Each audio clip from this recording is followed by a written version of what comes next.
Šiandien aš jums parodysiu labai gerą strategiją.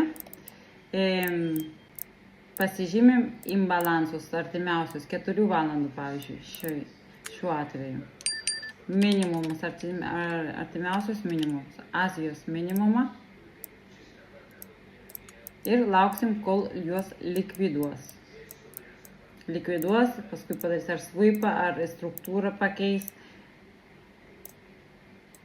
Va, turim sweepą, grafikas 15 minučių. Laukiam 5 minučių imbalanso ir buy limit. Aš dažniausiai 1-2 ieškau, galima ir 1-3 ieškoti, iki Azijos viršaus.